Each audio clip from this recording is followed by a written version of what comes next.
The Archaeology of Death and Memory with Professor Howard Williams. It's Archaeodeath.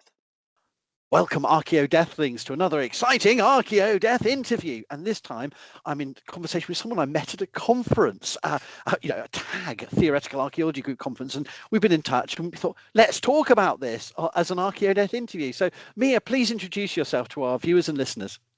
Hello everyone. Well, thank you so much, Howard, for letting me on and chatting with me. And yeah, my name's Mia. I'm a PhD student at the University of Bradford.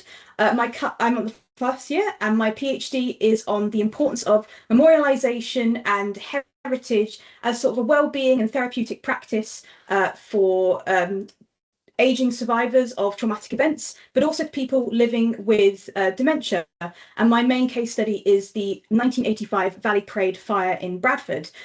But as you can tell with this interview title, this is not at all what we're talking about. I've also got a lot of other interests as well. I've got an interest in archaeology in the media. I've got an interest in childhood in the past, but I also really deeply love archaeological theory, which is where my PhD and all my and everything that I've done in my research career has started, and that has been very, very passionately guided by Professor Karina Croucher, who's been my supervisor throughout all my archaeology and academic career, and I'm very happy to still be her student. And Karina has obviously been a previous victim of an Archaeodeath interview, and she's a wonderful academic and person, and it's really great that you're connected. And I have to confess, in our short conversation at TAG, that very important and profound topic that you're doing for your PhD, which I very much look forward to hearing more about, but not yet. That's unfair. It's the first year. But I just want to flag that up, that I'd kind of forgotten that, because the second you said Bonekickers, I both winced and screamed and yelped and moaned, and I don't know, all these sort of thoughts, or maybe I don't know what noise I made, but those were all going through me. It's like it is a visceral feeling, because it is a program that was one series, and you've done your own video essay on this, which I loved, and I thought it was really insightful. You linked to the academic literature, some really things. I haven't read Catherine Fennelly's paper, and that I thought something maybe I need to read up on. But my point is that video essay stands on its own, and we'll put a link in the description so that people can work out, so we can build off that. But the idea I got from that is that it's been so hated by archaeologists, we haven't taken it seriously, and you were sort of approaching it as a serious piece of fictional drama, series that deserves our attention because it had a legacy. And I think that I couldn't agree more. So I just want to sort of say as a starting point that, firstly, yeah, I want to hear about your PhD, but not yet. And secondly, I really appreciated your video essay, and but it was like watching it was like, oh, I remember those clips. Oh no, and I've got it on DVD, and I'm just thinking, I need to rewatch it, but with some alcohol to help. I think. But tell me about Bonekickers. So for those who don't know what Bonekickers was and is, and why archaeologists hate it, what was it? So, Bonekickers, for those who are unaware, or for those who are very painfully aware of what Bonekickers was, it was a 2008 drama series that aired on BBC. It ran from July to August, I believe, in the 2008, and it ran for 6 episodes. It was in the best summary I can make of it, it was a group of 4 archaeologists, varying from professors to new interns at the fictional Wessex University, and it followed their varying adventures of archaeology. And it was a bit dramatic. Well, it was very dramatic. It was very punchy. It was very out there. It was definitely following along the hype of Indiana Jones, but also trying to be as educational as it possibly could be. When the series was being hyped up, it was being really, really hyped up. I remember sort of reading in my research for the video essay, there was a lot of apparently there was like a fan site was made. There were lots of blogs and forums made to like really hype up this series.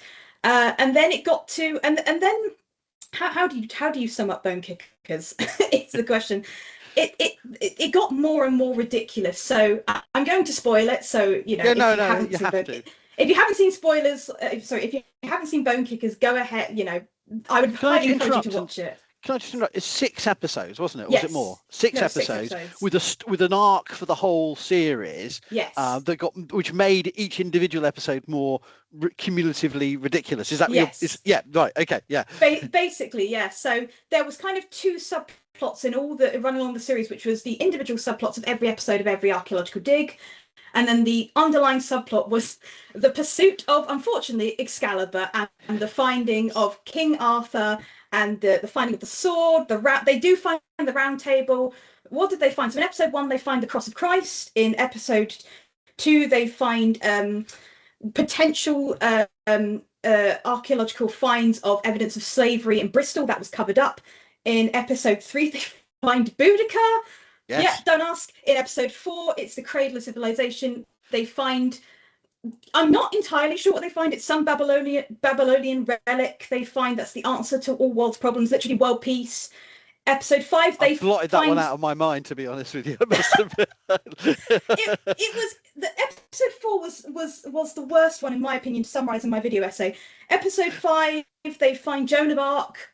Yeah, I know. And episode 6, they find the round table and Excalibur, and it was so wild, and I loved every second of it. And also they had some really bizarre plot lines of family relationships. In my video essay I cover one of the weirdest twists they discover. I won't spoil it on here. No. But it's one of a family twist. It was so unusually bizarre, and as me describing this and as us talking about it, you can probably tell that a lot of archaeologists hated it. Did not like it. Very quickly it got reprimanded, and even though there was a potential for a second series, it very quickly got shelved away, and it's essentially been forgotten to time. But I think that, as Howard so lovely put it, I think Bonekickers has a real potential to it. I think it's been forgotten too quickly. I don't think enough people have talked about, yes, it was bad. Like, I'm not going to argue it wasn't good. It was bad. And yes, and I believe it's so bad it's good. But I think it's got a deeper meaning to what exactly are we looking at and how exactly should we interpret this. And I argue in my video essay that it is one of the very, maybe not the first example, but a really good example of how archaeology has been used in like a TV show for emotive storytelling. Because also in the show, it is, you follow the people. You don't just follow the archaeology, you follow the people, and you follow how the archaeology and the people relate, because often in the episodes the archaeology has some kind of relation to what each character is going through and how each character can not necessarily fix their problems, but it's got something to do with how they feel and how they connect to the past. And as someone, and as many people I'm sure will also reflect in the same way, I love archaeology because I feel like I can find ways that I relate to the past. And you know, people lived in the past. It's the study of past civilizations and people, and I know that through my love of archaeology, when I hold an artifact, let's say that's however long ago it was, I know someone else made this with love or care, or even just because their interest. I'm like, I'm holding something that someone made thousands of years ago, and to me it's like that's what Bonekickers laid a foundation for, which I think doesn't get spoken about enough, and which is why I argued that. I mean, I didn't I didn't take the temperature of what other people were saying about it, but when you say it was bad and perceived as bad, is this critics, movie critics, TV critics, or is this the archaeological community, or both?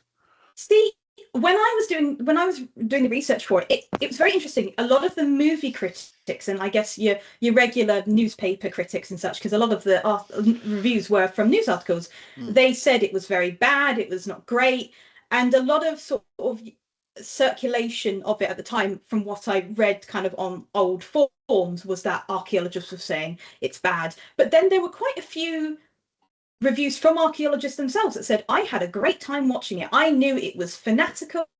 I knew it was not rubbish, but I knew it was entertainment and not supposed to be educational. Sure. We had a great time watching it. And I think it gets buried under all these bad reviews and what people assume it to be, rather than actually thinking, actually, there's quite a few archaeologists out there who look back on it and think, you know what? It was kind of funny, you know? Do you think archaeologists were part of the reason it died?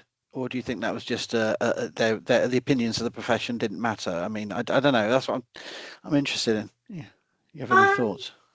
I'm just thinking. I think perhaps a lot of the negative press for it, maybe because a handful of archaeologists or a handful of top critics said it's bad. Perhaps that just kind of cemented its kind of death in a way, I guess. When you think about a movie and you think about the critic, the critic's view versus the audience view, often they're very, very different. Yeah.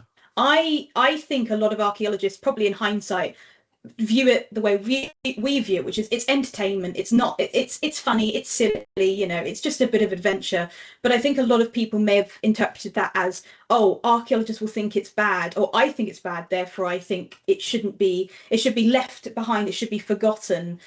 Whether or not that's the view now, I'm not sure. I oddly enough, it's not spoken about enough now for us to gain an opinion of it. No, but that's really interesting, isn't it? And I find it's not as if there's been that many, dare I say, any fictional series that's attempted to focus on archaeology as opposed to forensics, as opposed to metal detectorists, as opposed to occasional cameos of archaeology in other genres. That I don't think there's been ever any other. Has there been any other comparable attempt in the last 20-25 years to run a series about archaeology? I mean, whether it's spiritual and mystical or whether it's grounded. Are you aware of anything else? Because I haven't come across anything.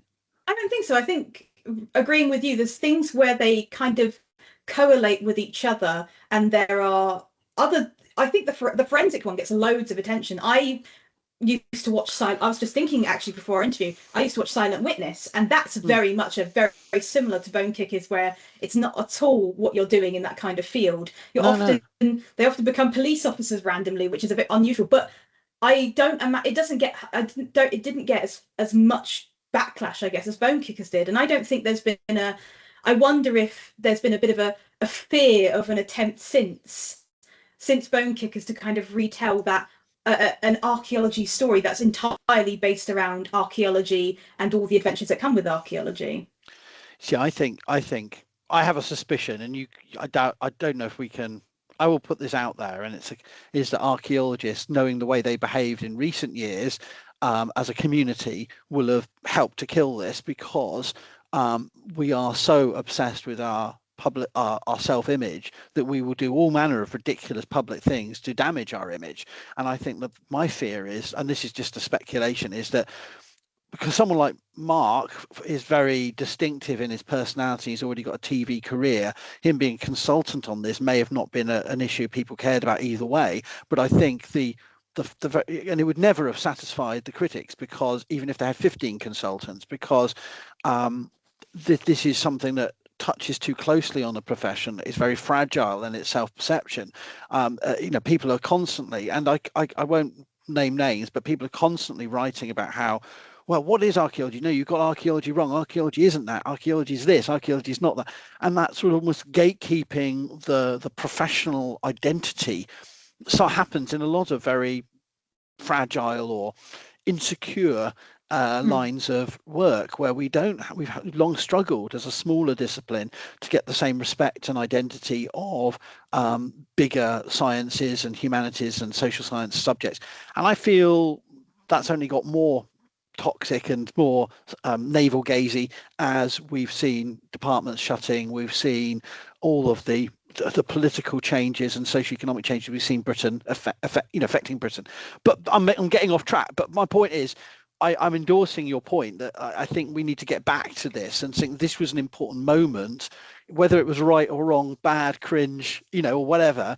There's lessons there, and the emotional storytelling lesson is really important. Can you give us a bit more what that means? I mean, you're following the emotional nature of the individual personalities, but also the archaeological material itself is emotive. It's ancient source, potential cures for world ills, ancient swords. I didn't say swords, I meant swords, not swords as in or bad skin or something. No, but a sword, or sort of the idea of that the past has some kind of salvation, some kind of remedy. The past can open old wounds, but also serve as a healing process to tell the stories of what happened to Boudica, what happened to Maroons who were fighting against their enslavement. I mean, this is and against Britain, of course, because it was supposed to be about the American War of Independence, wasn't it? You know, so there's something, the power of the past to sort of engage people. Is it both sides, or is it more about the fact that you've got some interesting characters who are archaeologists? Which way do you think it is? Where's the emotion? I think you've coined it so well. I think it's both. I think it's about the character. You are following the characters. They were written to be big personalities. You know, they all have some quirks to them. They all have their own research, their own thoughts, their own feelings behind them. But I think it's also about how the past can relate to the present. One of my big, passions is about how archaeology can be used in the present to kind of counteract global challenges such as mental health. And I know mental health wasn't particularly touched on in Bonekickers, but there are challenges and kind of wrongs in the past, such as the Maroons in episode, where kind of archaeology and the pursuit of the truth, I guess, was a way to not necessarily fix everything, everything's wonderful, but it was a way it was being on the right track to make better relationships, make better forms with people. Because in that episode, they had what I can only think of was their version. They had in the same episode they had the American presidential race, and they had what was his name? Oh, I can't remember. I think it was something Simon Joy. Simon Joy was his name, and he was running for president. And he was very controversial. It's clear that he was very hated because he was attempting to be the first Black president, which is kind of reflective of when Obama was running for the president race. And he was very deeply interested in trying to find the Maroons when obviously it all got out in this big archaeology media, because it was a way for him to find his own heritage and past, and a way to him to link with his own family. And even though Bonekickers tells it in its the most fanatical way, it actually gets quite emotional in some parts, because they relate to the archaeology, whether that's through the emotions, the love, the fear, the loss, or just finding out who you are and your past, and finding how the past can help you not to become a better person, but thrive and grow. And I think Bonekickers, in amongst everything else, really tried to tell that story, even if the writers didn't mean to. I think that's where Bonekickers really shines. I think it's where, when you hear them come to terms with these theories, they really come to terms with these theories, mainly a lot because they have the evidence for it, but the other is because they're thinking about it, thinking, actually, I'm going through something really similar. How would I feel about this? Because they're trying to relate to the people of the past through very similar emotions. And we know we can't project emotions now because they wouldn't have been experienced the exact same in the past, but we know that they are still people at the end of the day. And I think, I think it's a way of thinking, how do we use the past? How did people of the past overcome their challenges? And how can I use that to reflect on my own and overcome my own as well? So I think it's a fantastic point. So what I'm hearing, and I'm happy for you to correct me, is that there's none of the four the individual plot lines have dated. It's not as if Britain has suddenly reconciled itself with its colonial past. It's not as if Britain isn't still obsessed with the Celts versus the Romano-Britons, and the relation. Boudica is obviously still a touchstone for from schools to fiction. The Roman conquest, its aftermath, and the suppression of the Boudican revolt is all still a hot topic. The obsession with Arthur is not going away, and archaeologists, pseudo archaeology, pseudo history, but it's still a point of interest in sub-Roman, early medieval Britain, if you like, of what happens after the breakup of the Roman province, what happens, in the conflict that precedes, and the legendary associations and the links to those. All these are, unless you can tell me the one that you think has become dated in the sense that, no one's interested in that anymore. They're all still relevant, prescient topics. Is that fair to say? Yeah, I would absolutely agree. I think thinking about all the topics that each episode decided to centre around, I think they're all extremely relevant. I think there was talks of war, there was talks of, especially from just from war, from both the World War One and World War Two, but it's also about conflict as well, like the conflict about slavery and the colonial past of Britain, which I think is it's deeply complex and deeply problematic. And we as archaeologists, as I'm sure, as many archaeologists have said before and will say after me, we should help right our wrongs, you know. And I don't think there's any single topic that they addressed in Bonekickers that isn't somewhat talked about or isn't somewhat still felt today. And also, yes, so there's a First World War episode, wasn't there? A link to a tank, if I remember. And yes, yeah. So you have conflict archaeology, you've got the archaeology of slavery, you've got it very much reflects Mark, but it also reflects many of the directions of British archaeology over the last 25 years. It's not detached from reality. Obviously, the fantasy and the spiritual elements, maybe, or not spiritual, but the fictional storylines and the may be detached, but the actual topics are on the nose and they're staying relevant. I think that's really important. And of course they take you back. And I'd love to ask you a bit more about this, because you talk about this in your video essay about how they do this. You go back to see Boudica fall in love with this rather, I don't want to pay judgment on appearances, but rather unpresupposing Roman, which I find very difficult to believe. But you're taken back to those times. So there's that time jump. So you are seeing the archaeologists exploring the sites and dealing with the controversies in the present, and dealing with bad guys, some sort of neo-Nazi character in one episode, and but you also see this time jump to. How do you think that has played out in other TV shows and other kind of genres? This kind of sort of seeing both sides of going back, time traveling. I think actually that's a lot more common than we think. It's that the episode of time travel between, you have the parallel stories of how the past happened, and then how the people who are discovering that past, how they're theorizing it. Sometimes it's you see the past first, and then for example, I know in a murder mystery, someone's murdered and then the person, or they're discovered, and then it's an investigation of how that person was murdered, the lead up to it, and it almost as kind of how Bonekickers did it is the idea of how did this happen? How did the past become the past? And as they're theorizing it, you then have that flashback to the past, and they're following almost exactly the same footsteps as that theory progresses. I think it's an extremely common storytelling trope, and I think it's really useful actually, because you kind of see them as they're talking about, actually, I think this happened because we have this evidence, and then you see it happen in the past. And I think that's why it's quite feasible as they make those steps towards kind of discovering how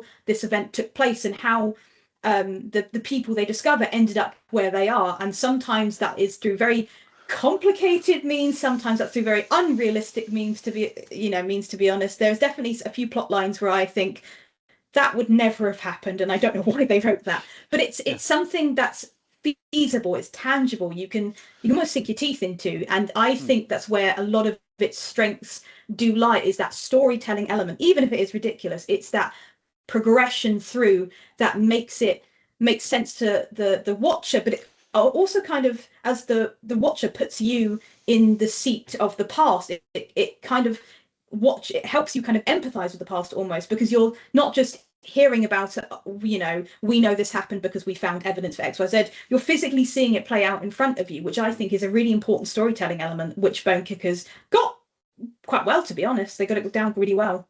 And in many ways, what's really interesting, that I'm just like to suggest to you a legacy and a similarity and a difference. So for me, the Netflix film The Dig has accurate representations of archaeology. I have my own opinions. I slightly disagree with you on what they got right and wrong, but we don't need to go into that. But I totally respect and understand I think you made 2 points that I can't remember exactly what they are, but I certainly was agreeing with you on the points you thought were right about the way it does show a historic period just before the Second World War, the excavations of Sutton, who were famous and they were widely reported, and the team that did it, and the relationship between amateur and professional, and all of that. There's lots of things that are wrong, but introducing one fictional people may. But I'd point out two things here. Firstly, the the fact they do that work without resorting to the flashbacks. You don't see Redwald or whoever we think is buried in Mound 1. There's no, it's much more subtle, but it's similar in the point you're making about the emotional connection to the characters, their journey of discovery, the imagination that's required, as well as and that the clip you take from Bonekickers, where they're talking about the data will only take you so far. You need to intellectually engage to think through the potential causes of the archaeological record, the choices of people, the messiness of people in the past and their choices and decisions and their practices. And I thought that was really important. But also the backlash towards the dig was really shocking to see how people were fixating on some very points that deserve criticism, don't get me wrong, about the age representations of the characters,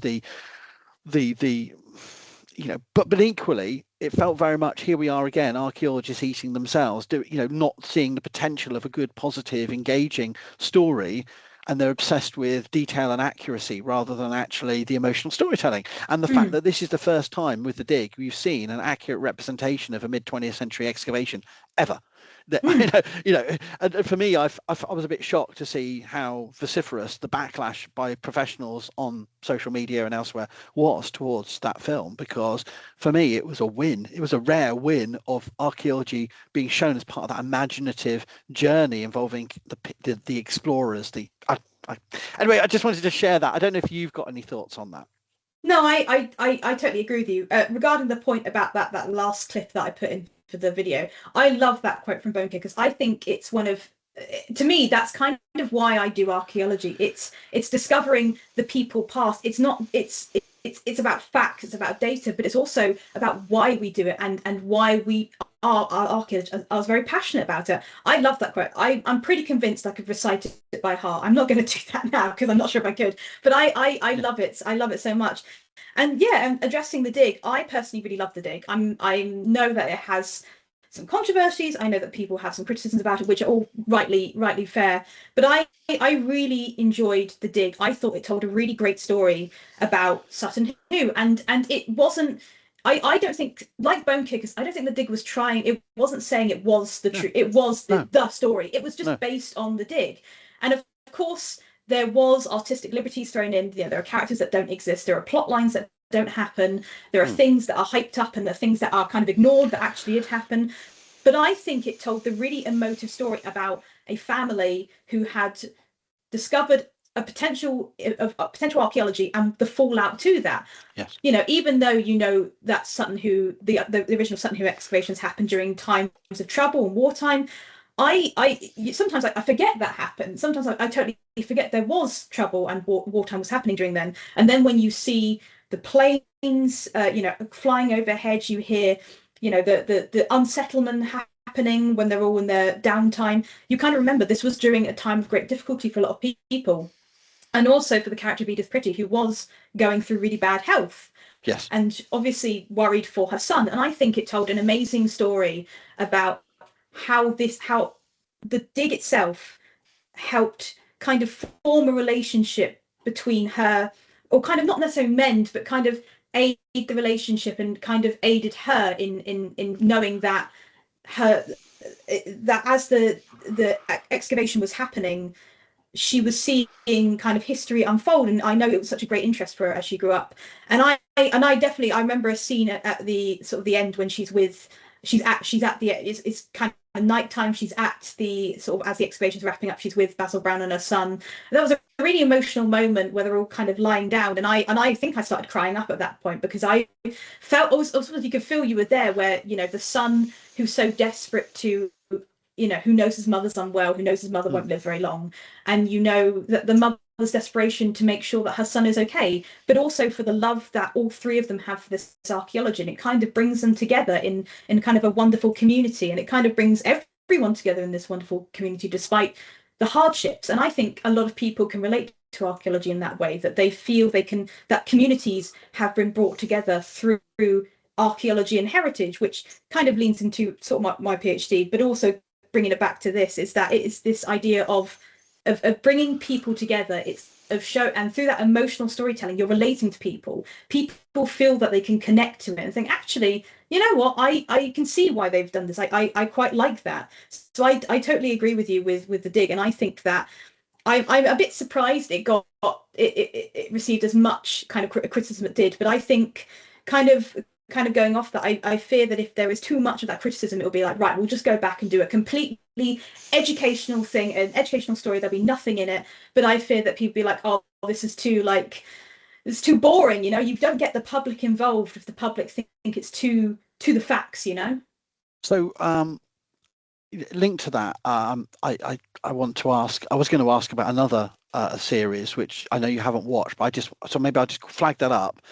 I've done a series of blogs about the Detectorists series, which does very much what these other series do. It's the emotional story of the amateur hobbyist metal detectorist. Archaeologists get a really bad rap in that series. They're shown to be commercial jobs worth or elitist snobs, standard tropes, right? So the Detectorist series does no favors to archaeology's reputation, but where it connects in for me is the engagement with the past story. You get little sort of snapshots of how the objects were deposited.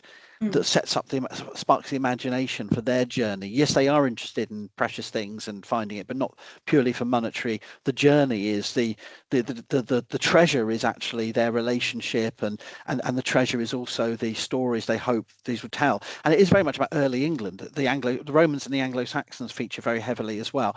And I think there's a lot of I hadn't really thought about this before, so it's not some great grand insight I've had that been harboring for a long time. It's only by watching your video essay I sort of made the connection. Actually, Detectorist is doing probably without a very closer thing to Bonekickers than people have perhaps realized in that use of past present dynamic and the emotional story of the individuals and their relationships, whereas the dig doesn't show you the past, but there's a connection. And again, I haven't really thought all this through, but I think the one thing that links them all in different iterations, different ways, is that I think there is a legacy to Bonekickers in that is the focus that these successful products have developed. I feel. I don't know what you think about that. I don't know. I know you haven't seen the Detectorist, but I don't know if you. I've heard many good things about the Detectorist, and it has been on my to watch list, so I will get around to watching it. But I've heard the same. I've heard the same about that kind of the tie to the past and the emotional connection. And I wouldn't necessarily go on record to say Bonekickers is the reason why all of these other things exist. No. But I would absolutely say that I think it left that kind of blueprint, I guess, that totally unintentional. I don't think they ever meant to leave this behind, but I think, ironically enough, what Bonekickers left behind in the past to be unearthed was that blueprint for emotional storytelling. And I think you could kind of almost draw a bit of actually, I see Bonekickers, when you watch something like The Dig or the Detectorists, you can tell Bonekickers tried but didn't quite get there. But I think they left a really good blueprint to what it could be if you kind of put a lot of time and attention to it. Yeah, that's what I'm thinking of, and that's that. I would totally agree with that now that I've thought about it, because there has been nothing else to fill that gap, and it'd be great if the Detectorists focused on 2 archaeologists or 3 archaeologists in their relationships, and it's a very different. It's a comedy. It's not the same dramatic plot and fighting against evils in the present, but it is where the connection comes for me, is that emotional storytelling. And I wanted to ask, therefore, do you feel it's a coincidence that so many of the stories in Bonekickers are about funerary context? I haven't totted it up in my head, but at least 3 have bodies as their focus. You've got Boudica, you've got the slaves, skeletons of potential maroons, and does the tank have bodies? It does. Yeah, that's the Joan of Arc episode. You see Joan of Arc, yeah. That's it. So is that a surprise to you? I mean, it's not a surprise to me, but I'm just interested in your thoughts on the funerary aspects. No, not at all. It's not a surprise to me. I think unintended by Bonekickers, having those bodies appear, it kind of brings people in, because a lot of people, when they think about archaeology, they think about digging up skeletons and such. But I think the use of the bones kind of has that evoking of the past, especially when there's a scene in the very first episode where it's it's the Knights Templar in the forest, one of the knights is slain, and then they do a bit of a time lapse of basically how the body decays, and then it's covered over by the ground. I think that's an amazing scene, and I'm like, that is incredible, because you physically see the ground change, and then obviously then the whole series kicks off. And I think that use of using those bodies, if it is intentional, it evokes that kind of feeling, because you've been building up to that. These aren't just people, these aren't just skeletons that archaeologists are discovering. You're seeing that they were once upon a time a person, and who they were as well, even if they don't have a name. Like the Boudicca episode, you see her sort of crystallized body in the last chamber. Yeah, it's an unusual one. And you see that, her crystallized form in the last chamber, and that they figured out it's Boudicca herself. Yeah. And Gillian has a very strong connection with Boudicca through various different means, but she's clearly quite overwhelmed by it. And I think Arthurian myth is part of her story, and her sister's. So there's a whole. Yeah. Oh, sorry. Yeah. No, it's all right. Her family. So her family is obsessed with. Her mother was obsessed with Arthurian research. Things happen, plot points happen, and that her mum is, can no longer study, and then kind of Gillian takes over her mother's research, and yes, and it's entire family research. And so when you find, I'm not sure if there's any bodies were used in the last episode, which was the Excalibur. It was just, I think it was just finding the sword of Excalibur. But that because you followed along these storylines, that it's almost when the characters get emotional because they've found X, Y, Z. You kind of feel that kind of same way, because you followed that story with them. You've gone through the exact same emotional journey with them. And I think it's quite funny, because it's supposed to be quite emotional, these scenes of finding the bodies. Especially, I would love to say that they handled all of these topics with the amount of great care they needed. But unfortunately, in the Warrior episode, when they find the suspected slave bones, they not sure how this happened, not sure how this got past the script. But Ben misidentifies a humerus for a femur. So he says, oh, it's another femur. And as the bone gets turned around, you can clearly see it's a humerus. And you think, how did this one get past production? Is that the episode where Ben goes up to go, excuse me, I'm an archaeologist? Yes, yes, it's the one we talked about at TAG. I remember that. Yeah, it was the one where you'd like to believe it was handled with such care. And I'd say for the most part it was. But there's some bits where they're like, this could use a second draft of a script or something like that. No. So where does this leave us then in terms of archaeology and the media? Because I must admit, I've been writing blogs about this, thinking about this, but I'm not someone who's an active researcher in media or archaeology, so I don't make those claims. But I'm interested in how important funerary remains, and the bodies are. They're the tangible touchstone to people telling stories and connecting. And so I have to be aware of this. And I am aware that we're 18 years on now from the airing of this, or 17 and a half years on from the airing of the show. There's been various crime scene investigation shows. Archaeology appears in Doctor Who. I'm just doing reviews of archaeology in the Star Wars universe on my blog at the moment, and there's lots of archaeological themes. It's infused into our popular culture, but the idea of following archaeologists, are we tainted now? Is there never going to be an archaeology detective show or an archaeology adventure show where to replace, to try and pick up the baton, to raise the standard that Bonekickers attempted, or do you think it's cursed now? We're unable to. We're cool and sexy as a profession, but maybe not as lead characters. Maybe we're best as the guy that goes, don't open it, or or someone else goes, Professor, don't open it, or don't touch it, or I must find the truth, and then they immediately get eaten by giant beetles or whatever. Is that the best? Do you think we'll ever get another Bonekickers or something like that? I would love to say I would love to see another Bonekickers. Personally, I would love to see wherever that second series script has gone. I would love to see it revived. I'd love to see it done, but taking on board the criticism, I would genuinely love to see another series, or even if it's not Bonekickers, just another archaeology lead series. I think as archaeologists, I think we do a lot of, I don't want to say complaining, but we say a lot about how archaeology isn't properly represented in the media. Yeah. But I think that when they come up, they're right to be criticised, especially if no one archaeological was involved. But I also think we need to strive forward to put ourselves out there, whether that's finding whether I'm not entirely sure how you do that, whether that's kind of the same thing of writing another series with archaeological consultants or writing it entirely with archaeologists. I think we should put ourselves out there, and I think we should have another, not necessarily Bonekickers, but another archaeology series. I'd love to see that. I'd love to see another action adventure series that's like Bonekickers, and whether it goes down the same route or whether it kind of improves upon that, because I do fear that sometimes if we allow ourselves to be like, no, that was rubbish, we're not going to do it again, I fear that then we don't get ourselves out to the public, and we don't actually say, you know what, archaeology is really fun, and you don't need to be chased by a snake or a big rock, you know, a fall, you know, what was it in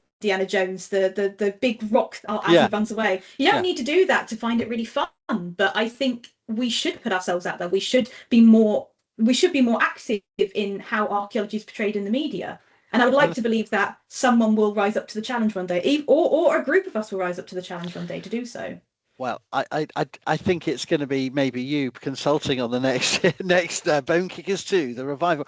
And I do think that the acting is not a problem. There's some lines that are wincing, and the plots are ludicrous. But I think maybe, but also I do worry about the lack of critical faculties of our general audience, that they either want everything to be absolutely accurate in the way it was, or they want sort of high fantasy, and they can't. Anything that is anywhere in between the two causes confusion for people. So I was thinking about that quote you put in your video essay about people understood whether it was entertainment or not. Would you think that was aimed at the profession, or do you think that was aimed at the audience, or both? Because there was it Don and others, you know. Yeah, no, absolutely. I love that paper by Don Henson and Company. I think it's a fantastic paper, and that kind of quote he wrote at the end with, like, you know, it is just entertainment at the end. I think it was, I probably slightly aimed a bit more at the most critical people, going, it is just entertainment at the end of the day. You've got lines that, you know, that says, don't, you know, call yourself a bone kicker and don't mess with me, I'm an archaeologist, both of which are my computer screensavers on my PC, on my laptop. And I think it should so be brilliant. What does it even mean? I still don't even know what it means. I mean, I just love it, because I don't even know what reputation the writers thought archaeologists have that would fit, you know. I mean, please enlighten me. Maybe I've only been doing this 35 years or whatever, you know, I don't know, but I still don't know what it means. Don't mess with me, I'm an archaeologist. I just love it. It's just so nonsense. It's wonderful. But sorry. No, it's fine. I quote that so much that the moment someone says Bonekickers, my group of friends, and I terrorize my husband with it all the time. You know, I will say that a lot, and people are like, oh, she's off on it again. But like, I think it gets such a reaction, doesn't it? And I think it's amazing, screaming, "Don't mess with me, I'm an archaeologist." You don't know what it means, but people are like, right, I won't mess with you then. There's many, actually. If I had any more awareness, there's a number of incidents in my life where I should have just said that, and it would have saved me a lot of arguments. It would have saved me a lot of arguments. Yeah, but let's not put that on camera, on record. But you know, there's been some moments where if I just said that, it might have actually done the trick, for the simple fact no one knows what it means, and then they'd go, oh yeah, maybe I shouldn't, you know. yeah. But I don't know if you have any final thoughts you'd like to share with us before we wrap up. But I think we've covered all the questions I wanted to ask. But I don't know, you know, beyond the fact that season 2 will be produced, will happen in one format or another. No, I don't know. I don't. But have you any final takeaway thoughts for our audience about media archaeology? I think it's just to reiterate what I think we've kind of already chatted about, is that if you want to kind of see that change, go ahead and do it. You know, personally, when I made the video essay and I made it for like a final year assignment, I wasn't sure what I wanted to do. I knew I wanted to talk about Bonekickers, but I wasn't sure how and what I was going to do. So I just picked up a free video developing software, and I just kind of did it, and I didn't know if I was going to be able to do it or not, but I think it produced a really nice video essay, and I would love to make it into a big 3-hour one that I'll eventually upload to YouTube about Bonekickers itself. But I think it's just encouraging people that if you want to see a change, if you want to see, actually, I think this could be done better, just the only thing I could advise you to do is just do it. You know, the worst thing that happens is that you're met with a no, and that's how I do a lot of my things, that the worst thing that happens is that they say no. And as part of the video essay I interview the lovely Mark Horton, and the worst thing he could have said was, I don't want to be interviewed, go away. But he didn't. Yeah. He emailed me back going, it's great, I'd love to get interviewed, that's fantastic. So I think go ahead and do it. If you as an archaeologist want to pick up things in the media and talk about your thoughts and things that are passionate to you, I would say absolutely. I'd love to see more of that. Fantastic. Good luck with your PhD. And thank you very much. Good luck with all your bone kicking, fictional or real. And thank you so much for joining us. Thank you so much, Howard. It's been fantastic. For relaxing times, make it Archaeodeath time.